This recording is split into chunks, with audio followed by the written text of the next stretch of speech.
some cloud cover. You got it? You got it? Borja Naples Veg. Oh. I'm here to announce Dr. Nick Borja. He went to the University of Pennsylvania. I'm from Pennsylvania. Awesome.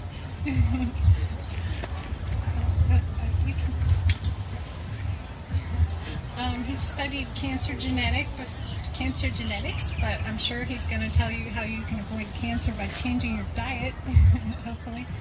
And before he comes out, we just a couple of minutes. I wanted to let you know where the yoga class is going on. It's over there by the lake. We've got plenty of food and drinks here. Bathrooms are in that building over there where I'm pointing. The band is over here if you'd like to go talk to them. If you haven't been to one of our Veg Fest before and you'd like to hear about upcoming events, you can go sign up for our email newsletter over in our info tent. It's the one right beside these trees over here, the second tent in over toward the lake. So we're with the plantbased.diet.org and we sponsor lots of Veg Fests.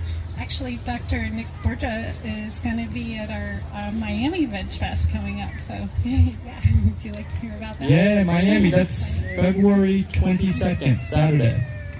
Yeah, Saturday, February 22nd. Any questions for me in the meanwhile? No? Mike, anything else to announce?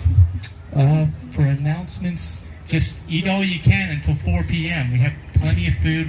Denise and I already ate vegan cupcakes. Yeah, Actually, let me move there with you. Yeah. Question regarding the movie we just saw, Game Changers. Okay, question about the Game Changers. Go ahead. Do you know if the Tennessee Titan players who went plant-based are still plant-based? Does anybody know? I've heard in the news that they're calling them a vegan football team now. Is that right, Dr. Nick? Nick, do you know that? I don't know for a fact. Okay, well, I've seen headlines. Yeah, they're referred to as a vegan football team, even within the last month, I'd say. They probably are still Miami, Florida. Yeah, I think so. Absolutely. If there's a benefit, people are going to do it. If there's no benefit, then they won't. And those are the people that are going to see the benefit the most, people in professional sports. Yeah, especially since the wife of one of the team members really enjoys cooking, and she cooks for everybody. And the stuff they were eating looked delicious. So yeah, I would stick with it too. Or maybe plant Any other questions there's about the game? About the The game Game Changers. Yeah, and if you guys like the movie and you want to let others see it, if you have a Netflix account, you can go on Netflix and watch it. So just share it with friends, have a movie night at your own house, and, we will, there's a good chance that at Miami Veg Fest we'll be showing it again, and Charlotte County Veg Fest, which is in March. And I also want to mention that our next biggest event is Southwest Florida Veg Fest, which is February 16th. That's our biggest event. We're not going to have any movies there because we're going to have the biggest names in presenters, biggest doctors, Dr. Michael Clapper, Dr. Neil Barnard. They're going to be there, among others. Go to swflvegfest.org for the full schedule. That's our next biggest event, February 16th in Bonita Springs, Riverside Park. And join our vegan swfl.org group. It's almost 5,000 people in size. It's local vegan stuff, and it'll tell you about all the stuff. So Denise, you can go ahead and announce the next doctor speaker. Okay, without further ado, let's give a warm welcome to Dr. Nick Borja. Thank you. Thank you.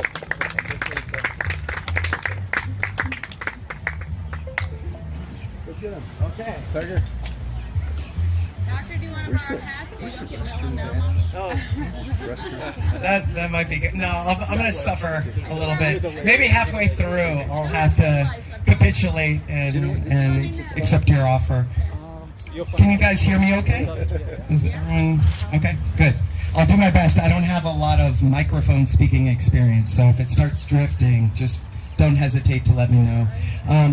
My name's Dr. Nick Borja, and today I have a simple message for you, and that is that there's a lot of different things we can do to protect ourselves from the chronic diseases that plague most Americans. One of the most, if not the most impactful thing we can do out of all of those different things, whether it's activity levels, sleep, and so forth, is changing the way we eat and adopting a plant-based diet. So today I'm going to be sharing my journey towards discovering how powerful a plant-based diet can be for the prevention of chronic disease, in particular cancer.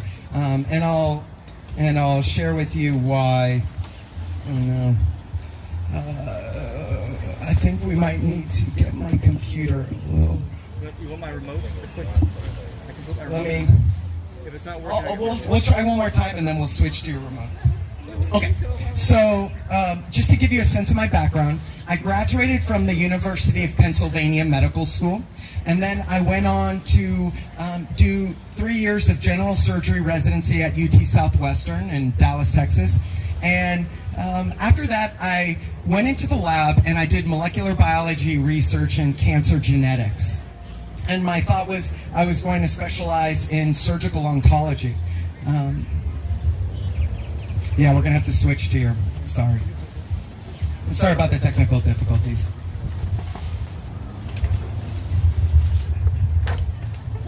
Sorry, I think we're just not quite close enough.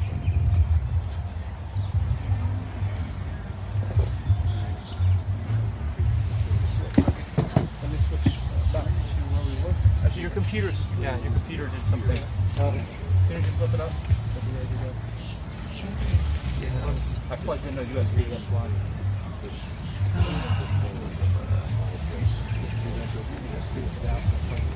Yeah.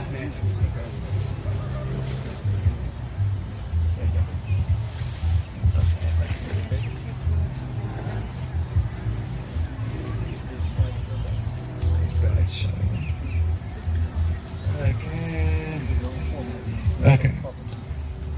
Yeah. Okay. We're doing it in a better way. Okay. So.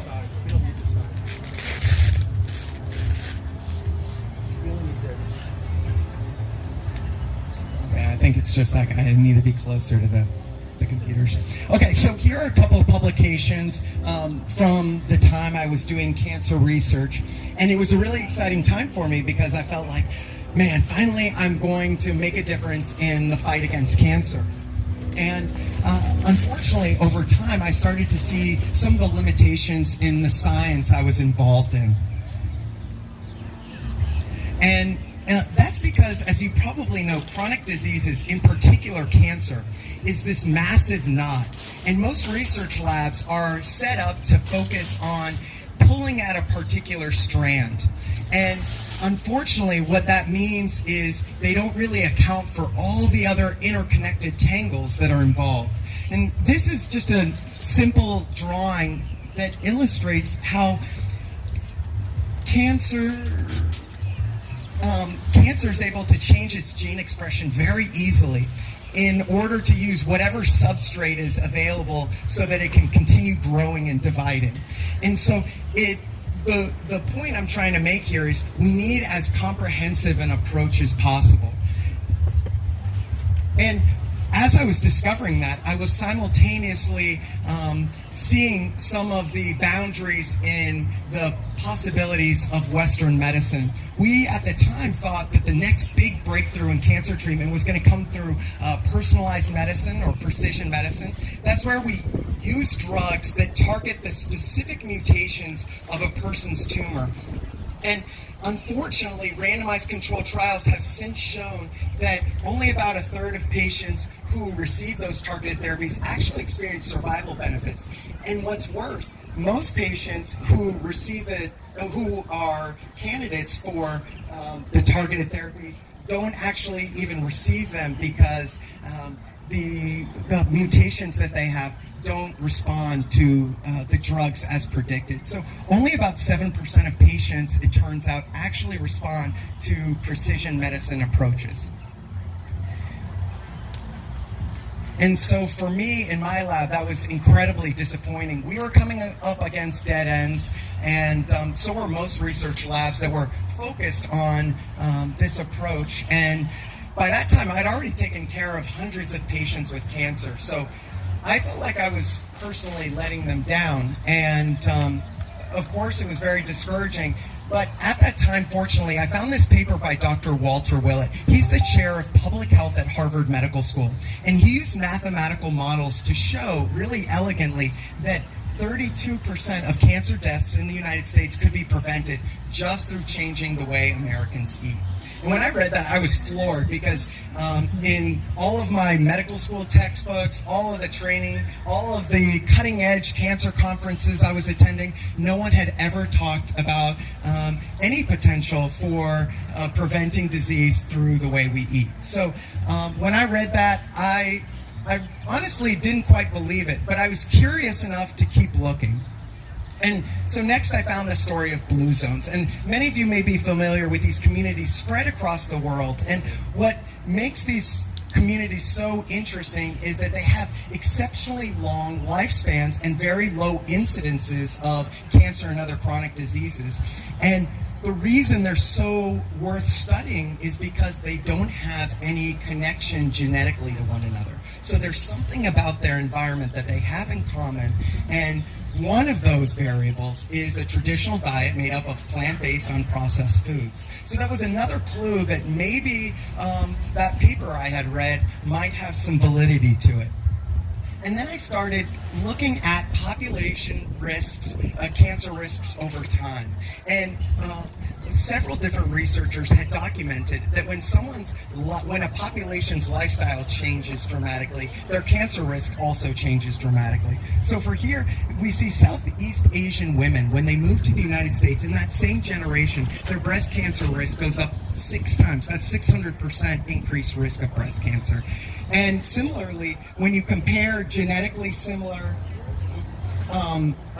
West Africans to African Americans, you see that they have 15 times the risk of colon cancer in the United States and 8 times the risk of prostate cancer for the men.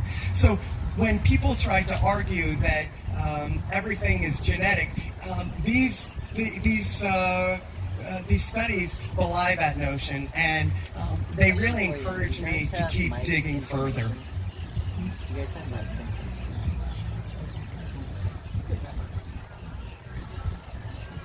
There we go. Push. So that being said, those are all association studies, and what everyone in the scientific field will tell you is that we need randomized controlled trials to establish causation. So to that end, a group of doctors from Yale performed a clinical trial that only lasted 2 weeks. And what they did is they they enrolled a group of African Americans who were eating a high-fat, low-fiber diet. And they also enrolled Native Africans who were eating a low-fat, high-fiber diet. And what they did is, over the course of those 2 weeks, they switched their diets. And the first thing they saw is dramatic changes in the bacterial populations living in the intestines of both groups. So in the African Americans who previously, before the study started, had unhealthy populations, the populations of bacteria began to flourish, again, within just 72 hours. And the opposite happened in the Native Africans. They went from these robust, healthy populations to populations that were languishing. And the researchers took it a step further, which is one of the reasons I think this study is so elegant. What they did next is they looked under the microscope at the tissue at the end of 2 weeks, and what they found in the tissue is that the intestinal cells were showing evidence of increased inflammation and abnormal cellular proliferation. The cells were growing really quickly. And that's compared to in the African Americans, who normally have a much higher colon cancer risk. Sorry. That's my bad. So in the African American group, they were seeing evidence of decreased inflammation, normal cell growth, and decreased cancer cell risk. So this is really good evidence, especially because both the microbiome and the amount of inflammation in the intestine both have strong effects on our colon cancer risk, that nutrition directly impacts our cancer risk. And so the next thing I wanted to know is, how consistent is this effect? I think we've all familiar with how there's a scientific study that can prove almost any concept. So what I wanted to know is this effect been seen consistently over time in study after study? And sure enough, I found a number of different studies published just in the past few years, finding that nutrition has a dramatic effect on our colon cancer risk in a number of different populations across the world using many different study methodologies. And when I saw that, I thought, oh wow, this is real. This isn't a flash in the pan. This is true. And it's no wonder then that all the major cancer research organizations all endorse the power of healthy eating for cancer prevention. Okay, sorry, I'm really just not that skilled with this pointer. Yeah, thanks for being patient. So next I wanted to know, what about individuals at very high genetic risk? Does eating also affect these individuals' risk of developing cancer? And so first I found a paper studying BRCA gene mutation carriers who have a very high risk of breast cancer over their lifetime. And I found a study from a few years ago showing that diverse fruit and vegetable intake decreased the risk of breast cancer in these individuals by 73%. Conversely, individuals with Lynch syndrome, which is a DNA repair gene that gets mutated and is inherited, and individuals with this syndrome have a 70% lifetime risk of developing colon cancer. In these individuals, consuming highly processed foods increase their risk of developing colon polyps by over 100%. And so at this point, I'm wondering, what about individuals who have cancer? Can these individuals also affect or influence their risk of cancer progression through the way we eat? And so a group of researchers at University of California, San Francisco created a study to try to answer that question. And this was led by Dr. Dean Ornish, who I'm sure many of you are familiar with.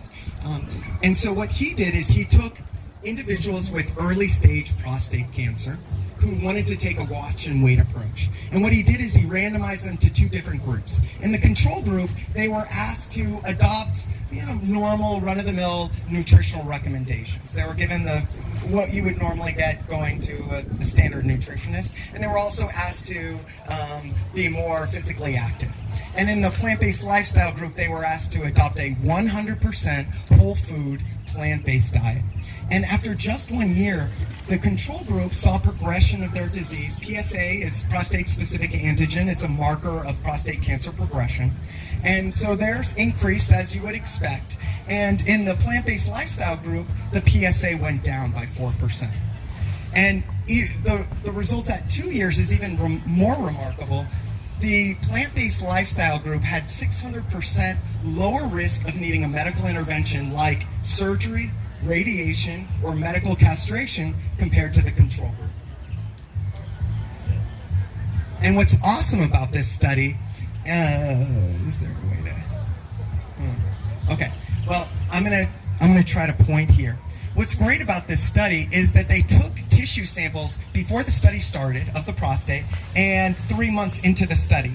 And so this is a gene expression map of the individuals in the plant-based lifestyle group. And in that red box there where you see green become red, that actually represents cancer promoting genes being turned on. Oh no. What have I done?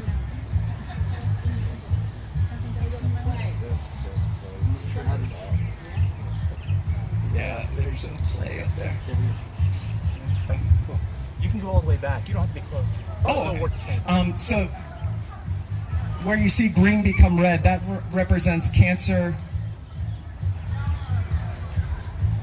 Just push it one. Yeah, just slowly. Okay. And then where you see red become green, that represents cancer suppressing genes being turned on.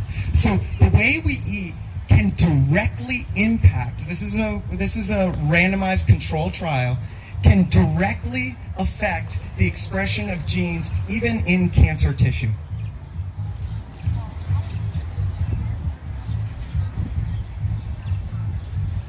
And so, of course, the next thing I wanted to know is, what about all the other chronic diseases that I'm managing in the hospital and outpatient clinics? Do these also respond to a plant-based diet the way cancer seems to? And what I found are more randomized controlled trials showing that a modest plant-based diet, not a 100% plant-based diet, but modest move towards a plant-based diet is just as effective as beta blockers, which is a first-line medication for blood pressure. It's twice as effective as metformin, which is a first-line medication for insulin resistance in individuals who are trending towards diabetes. And it's 3 times more effective as statins in lowering cholesterol for individuals who are attempting to prevent heart disease and the risk of cardiac death.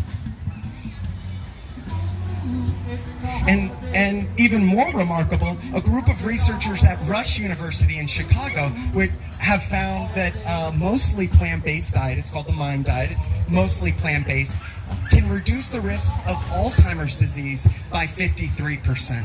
So when I was in medical school, we thought that there was nothing you could do to prevent dementia like Alzheimer's disease, but it turns out a mostly plant-based diet is probably the most effective medication for treating Alzheimer's, or for not for treating, but for preventing Alzheimer's disease and other forms of dementia. So next I wanted to know, what's so powerful about plants? What about a plant-based diet makes it so powerful against these chronic diseases? And the first connection I made was all of the chemotherapies that I was testing in my molecular biology lab, most of them come directly from plants. But really what I wanted to know is, are the foods we actually eat also containing these powerful compounds? And it turns out they do. There are thousands of compounds in the foods we eat, and you actually have heard of them before. They're called phytochemicals, but a lot of people refer to them as antioxidants. So when people talk about the antioxidants in red wine or turmeric, what they're really talking about is phytochemicals. And the reason phytochemicals is a more appropriate term is that phytochemicals have antioxidant activity, but they do a lot more than that. They play roles depending on the cell and the organ system in which they're found, fighting inflammation, so they're anti-inflammatory. They regulate hormone metabolism, they induce detoxification, they enhance our immune system, and more. And so this is just a really simplified diagram of the different families of phytochemicals you may find in the foods you're eating today. So there's the carotenoids, which are abundant in leafy greens and in carrots and tomatoes. There are organosulfur compounds, which you find in the alliums, like onion and garlic, as well as the cruciferous vegetables like kale and broccoli. There are lignans, which you find in whole grains and seeds like flax seeds, and all of them are incredibly beneficial to your health. And it's important to note that we're not talking, when we talk about the power of phytochemicals, we're not talking about supplements. This is a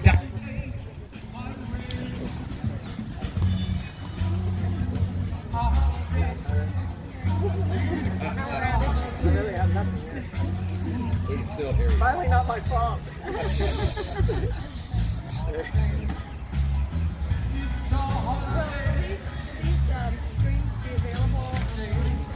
gonna send you. I'll send you a link to get on my newsletter, and if you reply saying you want slides, I will send you the whole file. It's a big file, so I'll probably have to send you a link. But I'm happy to share it, and you can use it and whatever. Yeah, absolutely. Yeah, it's a slow battle. I mean, this is a journey of 3 years for me, reading the research, and I don't know if I can believe it, getting laughed at by my peers and so forth. So it's not. Well, it's just not. There's a lot of inertia. So.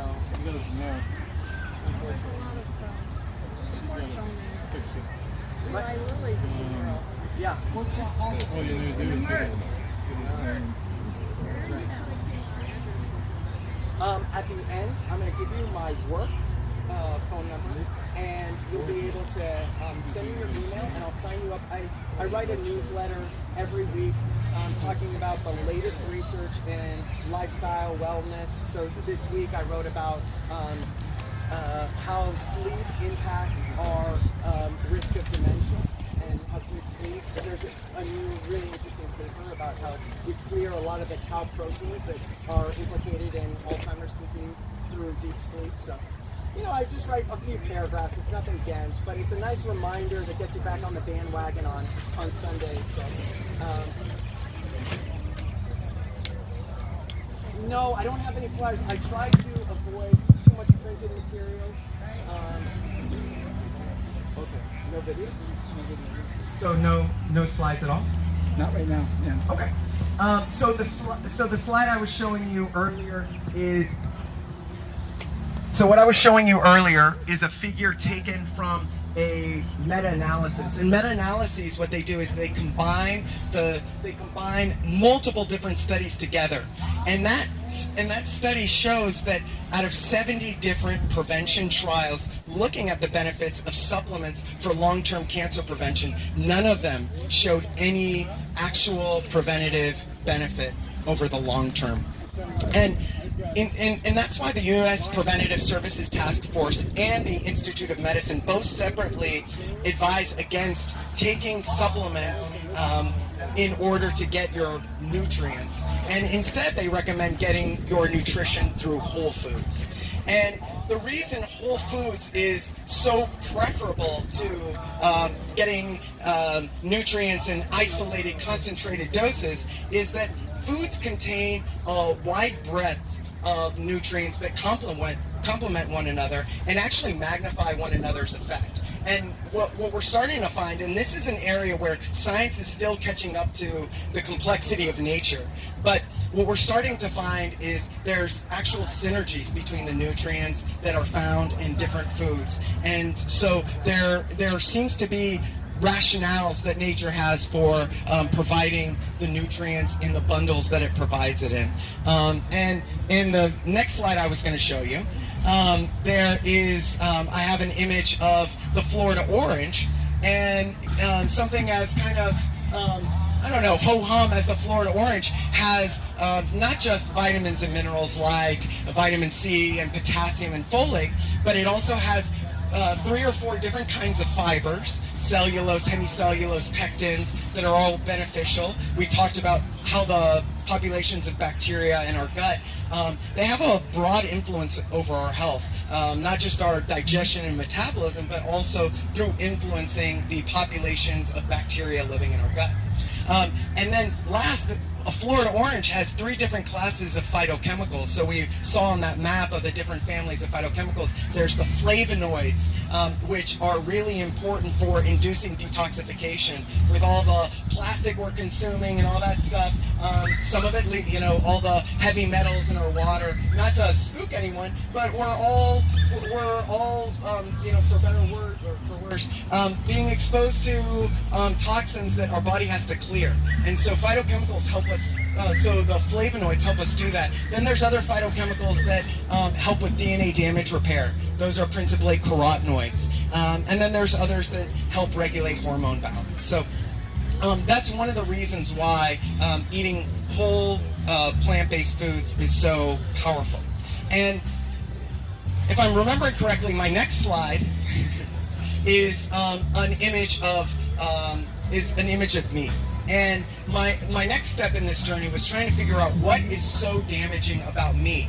Why do studies after studies keep finding that there's a real harm in consuming animal products? And the first thing I found is that animal products are full of the growth hormone IGF-1. And IGF-1 feeds cancer growth to the extent that it's associated with 4 times higher risk of prostate cancer. And then there's saturated fat in animal products. It's very abundant in animal products. And we know that saturated fat, aside from pushing up our cholesterol levels, also triggers inflammation through the release of cortisol, as well as endotoxins that are abundant in animal products. And that's been associated with higher risk of lung cancer, breast cancer, and colorectal cancer, like I showed from the African American, Native African randomized control trial that you saw earlier. And then there are compounds found specifically in animal products like heme iron, carnitine, and choline. And these compounds get metabolized by the bacteria in our intestine into toxic byproducts that are associated with cancers of the digestive tract. So esophagus, stomach, and colon. And the last group of compounds I'll mention are the meat mutagens, like heterocyclic amines and polyaromatic hydrocarbons. Those are formed when you cook meat at a really high temperature and create that char. And these meat mutagens have been associated with pancreatic and liver cancer risk. And then there are emerging risks as well, like microplastics, which bioaccumulate in fish, and they're being found more and more in higher and higher concentrations in our fish. And we know that microplastics disrupt normal hormone signaling, but there's no studies that have really looked into and given a clear answer on what the risk for cancer might be. So, you know, in my next slide now, moving on to my next slide, is a picture of a kind bar. And I want to make clear that a kind bar and highly processed foods can be just as dangerous as animal products. And the reason why is highly processed foods provide this Frankenstein-like combination of ingredients that are very different from the complex assortment of nutrients that we get in whole plant-based foods. And so highly processed foods generally provide a lot of calories with very minimal nutritional value. And what I show in that slide is there's 3 different types of refined sugars in a single kind bar. And there's 3 different types of refined fats. And right now, refined sugars have deservedly gotten a lot of bad press, and it's deserved. But we don't want to condemn McDonald's without pointing out that Pizza Hut isn't great either. So refined sugars aren't healthy, but refined fats are also incredibly unhealthy. So there's other ingredients, highly processed ingredients. When we talk about natural flavors, that's a single line on an ingredient list, but usually there are about 200 different compounds that go into a natural flavor. So it's important to keep that in mind when you're purchasing these kinds of products. Okay, what was my next slide?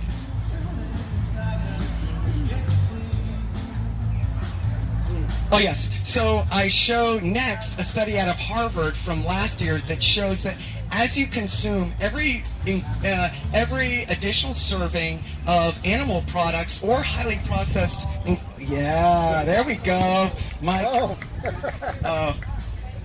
It might be a fuse that's blown. So close. Yeah, half the slide. I can work with that. So the slide I'm going to show you, it shows that every increasing serving of highly processed foods or animal-based products that we consume, our risk of coronary heart disease, as well as diabetes goes up in a linear fashion. And conversely, the more plant-based foods we eat, the lower our risk for these diseases goes. So it's kind of like taking the opposite approach of supplements, where we're going to get something isolated in a high dose and that's going to provide all the health benefits we need. Instead, we need to think about our total pattern of eating. And the nutritional community is really coming around to taking a more global view of how you're eating, because it's really all the different foods that are part of our diet that add up to producing the powerful health benefits that we all want. And so I next show a study from the National Cancer Institute where they looked at the benefits of every individual food group. I'm going to just keep going like this for now. So they show the cancer prevention benefits of each individual food group. And what they find is that each food group actually only has modest cancer prevention benefits alone. But when they take all of those food groups and compare a mostly plant-based diet to a diet that's higher in animal products, they find that the risk of dying from cancer goes down by 65% in the group eating a mostly plant-based diet. So more clear evidence that the total pattern is what really adds up to create the benefits that we're after. And the last slide in this part of the talk that I show is a slide from Dr. Dean Ornish's study on coronary heart disease reversal. And really, words don't do justice to the pictures, but I've operated many times on calcific disease in our coronary arteries, and that disease is the calcifications aren't soft and mushy like butter. This is rock hard calcifications. And what Dr. Ornish was able to do in his randomized controlled trial is he was able to put people on a plant-based lifestyle. They weren't just eating 100% plant-based whole foods. They were also part of a community group. They were more active, but it was really diet that was the linchpin of the intervention. And he was able to show that these incredibly strong calcific changes were able to be reversed through a whole food plant-based diet. And so individuals who were told by their cardiologist that they were on death's door, they were about to die, they'd already had surgical interventions and failed again, and that's what made them eligible for this study. And ultimately they lived decades longer by virtue of adopting the plant-based diet. And an interesting figure from that study is that he shows how the individuals who were most adherent to the plant-based diet were the ones who saw the most plaque regression. So really, the more you commit to the diet, the more the benefits you'll enjoy. So, Mike, am I good to try to use these slides, or don't even touch them? Can try? Because the rest of the... Let's see. Okay. So here, I'll go through these just so you can see. So my orange was over there, and then here's the meat one, here's the kind bar, and here's the linear increase, here's the National Cancer Institute study. And this is the Dean Ornish. This is, you're seeing contrast fill the coronary arteries. And in A, at the start of the study, blood is barely dripping through. And in B, you can see that is a widely patent coronary artery. Just no surgical intervention, no stents or anything like that, just a plant-based diet. And again, if you've touched how, this is after, I believe, 2.5 years. The study went on 5 years just to show that these were enduring changes, but I believe this was at the 2 years. It might have been 18 months, I'm not totally sure. Okay. Okay, so this is me and my wife. So this is a picture of me. I want to make clear that while I was on this journey of learning about the power of a plant-based diet, I wasn't a model of health. I was, like most doctors, tired, stressed. I'd eat whatever was in the cafeteria at 2 in the morning while on a call. So I was about 20 pounds overweight, and even though I loved running, I couldn't bear running more than a mile or two without excruciating pain in my knees. And it was actually the pain in my knees that got me wondering, okay, something has to change. I'm too young to be in this much pain trying to get some basic exercise.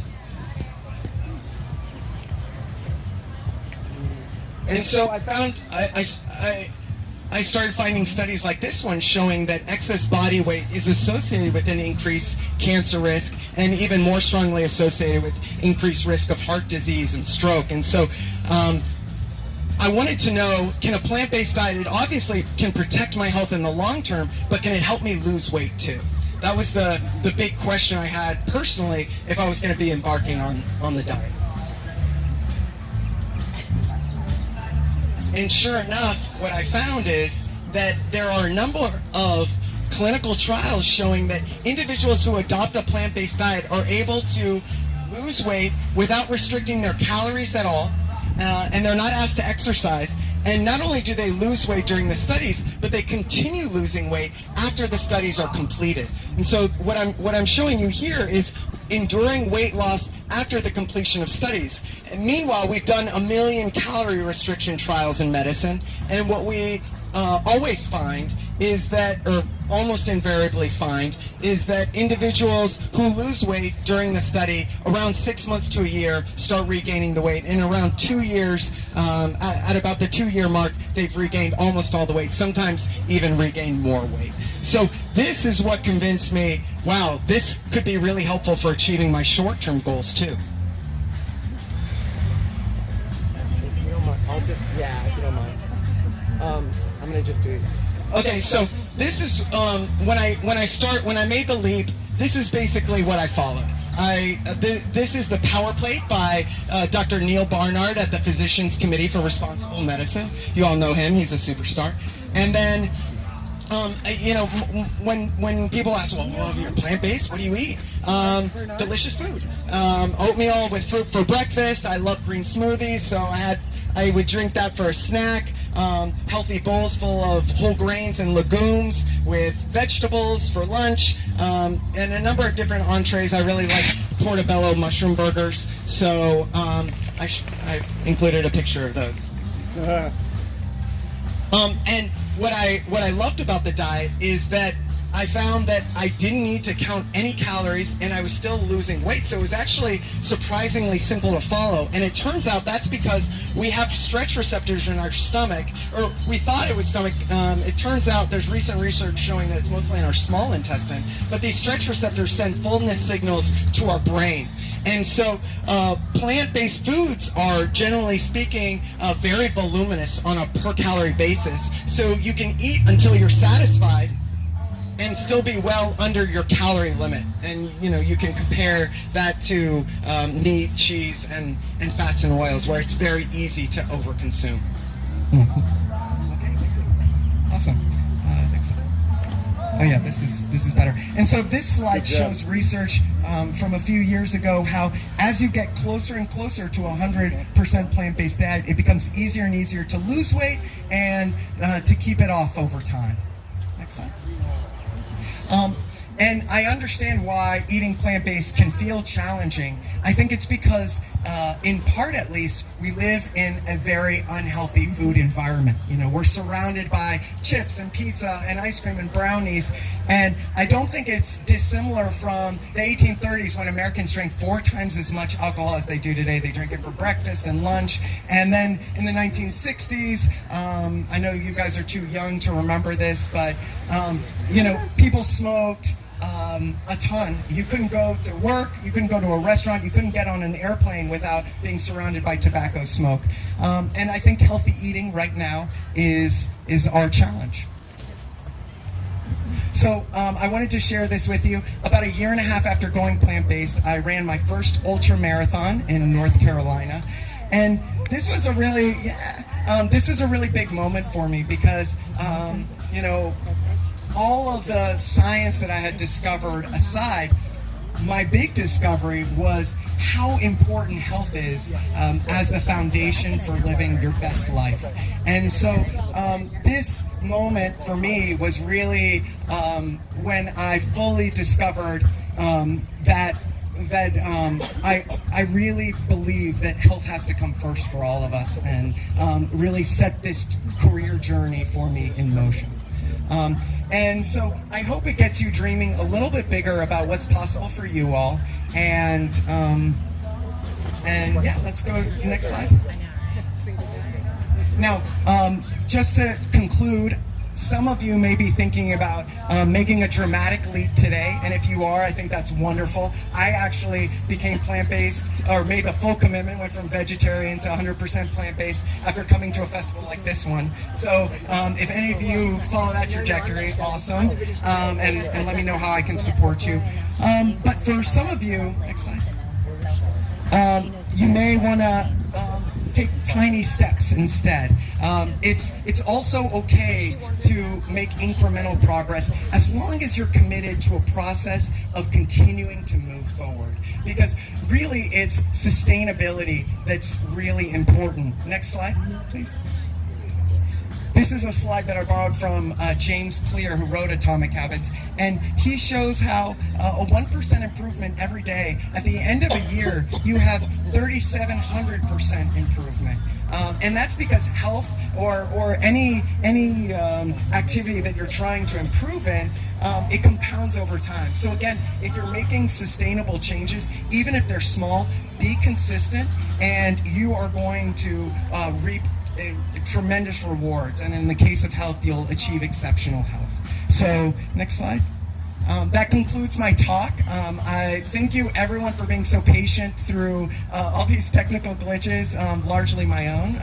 But if you want to receive a newsletter that I send out every week where I talk about lifestyle, wellness, and the latest research on those topics, it's just 4 or 5 paragraphs of my own insight into the latest research. I send that out totally free.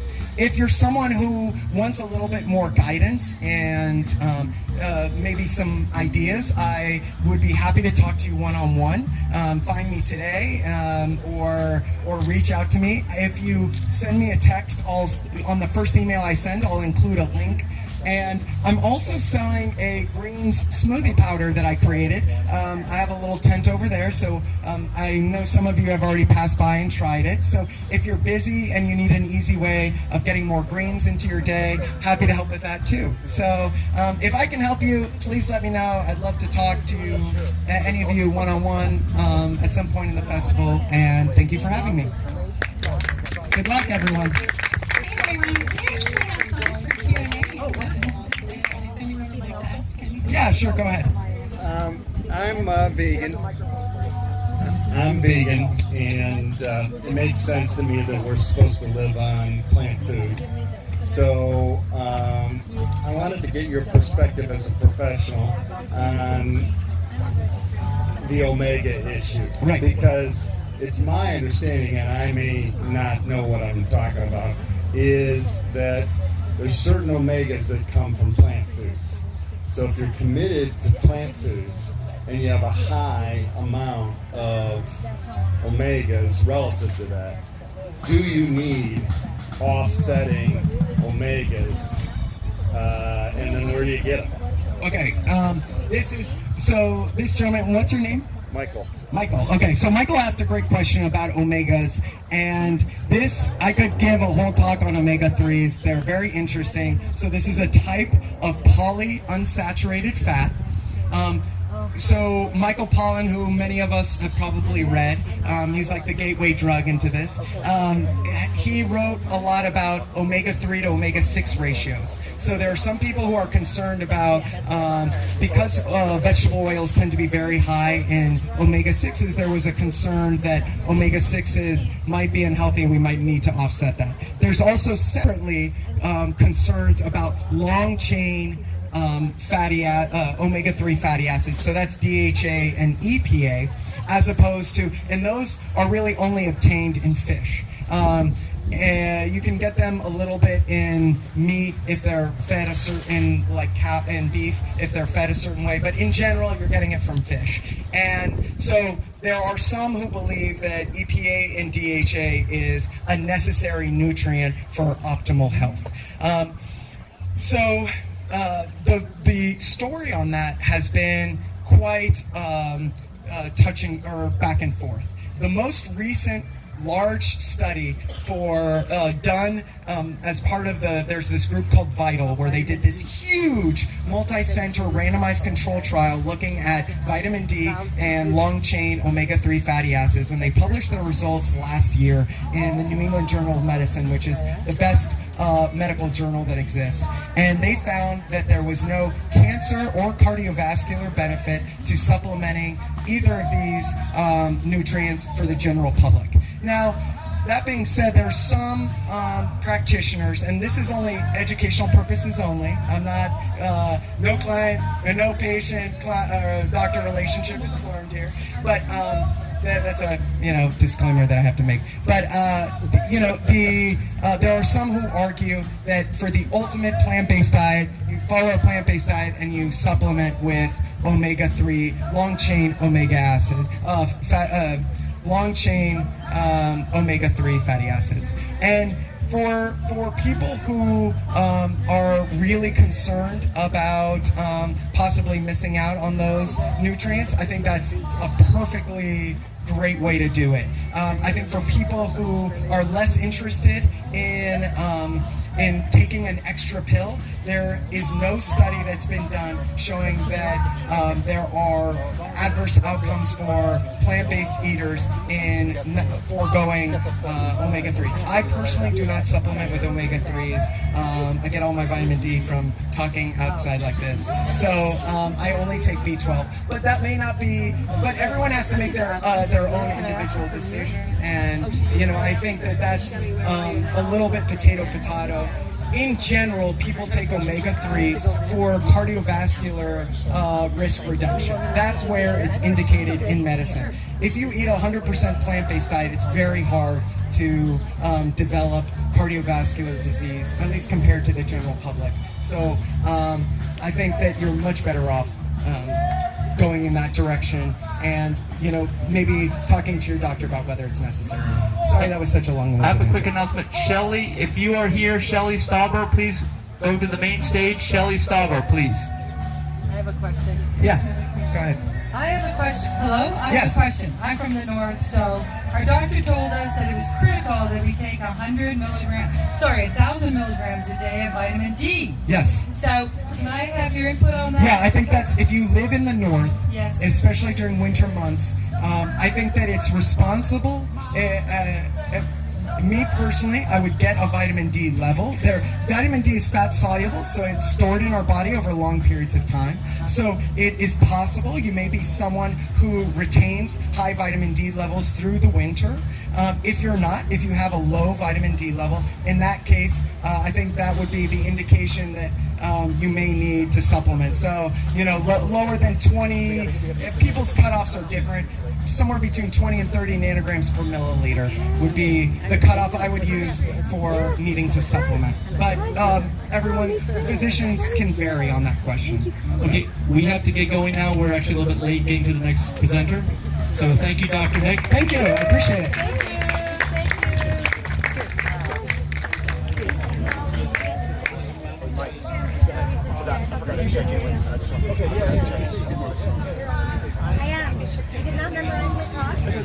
How's everybody enjoying Naples Veg Fest? Who's had the jerk tacos over at Reggae Beef?